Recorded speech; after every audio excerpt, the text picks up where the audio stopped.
Ladies and gentlemen, I'm very honored to give my speech in front of such a distinguished guest. I should be rather serious after such a witty introduction. Maybe you might be disappointed. I wouldn't give any shock to you this evening. And I would like to talk about my literary autobiography, since I consider you might be interested about such circumstances in literary field in Japan. It seems to be quite different from literary field in foreign country. And title should be How I Have Been Grown Up as a Japanese Writer. I like to talk from during the war period. I was not enlisted as a soldier because mobilization cause. When I got the mobilization, I had serious ill. I had bronchitis, but the innocent military doctor misjudged it as a tuberculosis. Luckily enough. And I was not enlisted, and I was working at the Navy airplane factory as a student at my college period. And I resisted during the war period, and just I made myself as a cave dweller. I built my own castle, and I wanted to live in it. And I read only Japanese classics and sometimes French psychological literature like Raymond Rodriguez's novel. And the reason was very simple. At that period, we have had nothing to buy. All shops are closed, and only shops which are open are second-hand booksellers. And I bought many old books and Japanese classics, which made me quite exceptional among Japanese modern writers. Most of modern writers in Japan didn't pay any attention to Japanese classics. And the reason why I liked Raymond Rodriguez is very simple. It is a problem of age. I wanted to compete with him because he died at 20s. And I thought I could die at 20s, at 1945. But unfortunately, I survived like that. And at the airplane factory, it was in Kanagawa Prefecture. And every night, we observed the sky of Tokyo from the air shelter.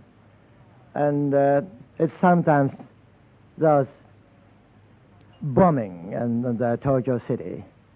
It was beautiful fireworks I have never seen in my life.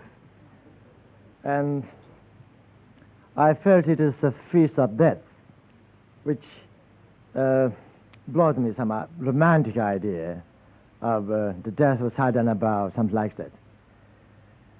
But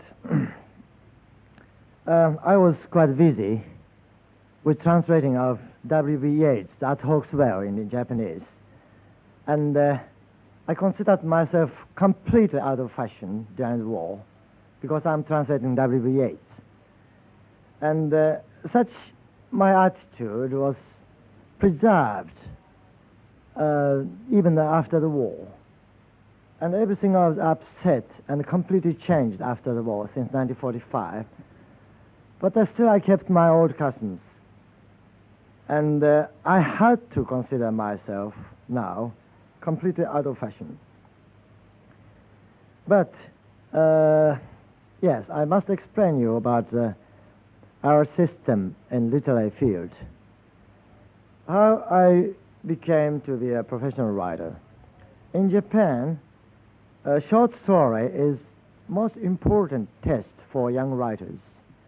It is sort of a 4-round match for green boy in boxing. And if he can fight in 4 rounds, he can fight 5 rounds, 6 rounds, more and more. And short story writing is such a sort of 4-round match. And I showed my manuscript to Mr. Kawabata. You probably know about his name. His works are translated into English, A Snow Country or 1,000 Cranes, something like that. And he was extremely kind to me to help me to show my short story on literary magazine, which is called Human, which is very popular at the period and vanished right now. And because of him, I became to have very, very small fame as a short story writer, as a newcomer in literary field. But still I was out of fashion. At that period, Mr. Dazai Osamu's work was absolutely popular, and he was loved, respected, and admired by younger generation. And his work was translated also in English as Setting Sun or Human Lost. And he committed double suicide, and which made him as a hero in modern literature in Japan. But his characteristics of his literature was depressing feeling after the war period, and self-pity, and the symbol of all nihilism of younger generations, and hopeless situations, something like that. Of course, I resisted it, because he was so famous.